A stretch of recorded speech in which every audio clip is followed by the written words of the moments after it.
Electricity bill കൂടി വരുന്നത്. പിന്നെ ഭാവിയിൽ ഇനിയും KSEBിയുടെ ഇത് കൂടും. അതെന്തായാലും ഭാവിയിൽ ഉപകാരപ്പെടുമല്ലോ എന്ന് വിചാരിച്ചിട്ടാണ് ഞാൻ സോളാർ ഞാൻ തീരുമാനിച്ചത്. റേറ്റിംഗ് നോക്കി, നല്ല റേറ്റിംഗിലുള്ളത് മൂപ്പൻസ് ആണ്. വേറെ 1-2 പേരോട് ചോദിച്ചാൽ പറഞ്ഞ് സഡനായിട്ട് ചെയ്യും. അവരെ കോൺടാക്ട് ചെയ്തിട്ട് ഏകദേശം 2 ആഴ്ചക്കുള്ളിൽ എനിക്ക് സാധനങ്ങളൊക്കെ കൊണ്ടുവന്ന് വെച്ച് ഇത് ഇറക്റ്റ് ചെയ്ത് തന്നു.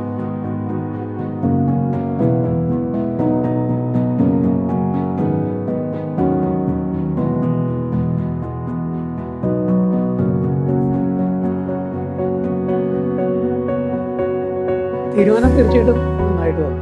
കാരണം സോളാർ വെക്കാനായിട്ട് ഞാൻ കുറേ നാളായിട്ട് നോക്കുന്നു. KSEBിയുടെ അവരായിട്ട് രജിസ്റ്റർ ചെയ്തു. അവിടെ രജിസ്റ്റർ ചെയ്തപ്പോഴാണ് ഈ ലിസ്റ്റ് കിട്ടിയത്.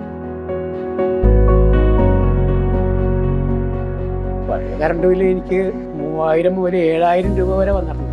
ഈ വേനൽക്കാലത്ത് AC 2 മുറിയിലും AC ഉപയോഗിക്കുമായിരുന്നു. അതെല്ലാം ഉപയോഗിക്കുമ്പോൾ അതിൻ്റെതായിട്ടുള്ള അപ്പോൾ അന്ന് തന്നെ ഞാൻ വിചാരിച്ചതാണ് സോളാറിലേക്ക് മാറണം.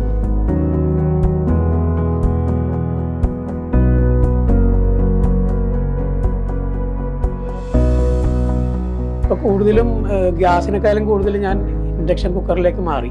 ഗ്യാസ് അത്രയും ലാഭിക്കാമല്ലോ. ഇൻഡക്ഷൻ കുക്കറിലാണ് ഇപ്പോൾ കൂടുതലും പാചകം. സോളാർ എന്തായാലും നമ്മുടെ പ്രത്യേകിച്ച് കേരളത്തിലത് കറണ്ട് ബില്ല് കൂടി വരുന്ന സാഹചര്യത്തിൽ തീർച്ചയായിട്ടും സോളാർ വെക്കണം. പിന്നെ കേരളത്തിലെ മൊത്തത്തിൽ ഇപ്പോൾ ഗവൺമെൻറ് പ്രോത്സാഹിപ്പിക്കുന്ന ഒരു പദ്ധതിയാണല്ലോ ഇത്. തീർച്ചയായിട്ടും എല്ലാവരും സോളാറിലേക്ക് മാറണം എന്നാണ് എൻ്റെ അഭിപ്രായം. എനിക്ക് സബ്സിഡി കഴിഞ്ഞിട്ട് 1.33 ഇന്നുവരെയുള്ള സർവീസ് ഹാപ്പിയാണ്.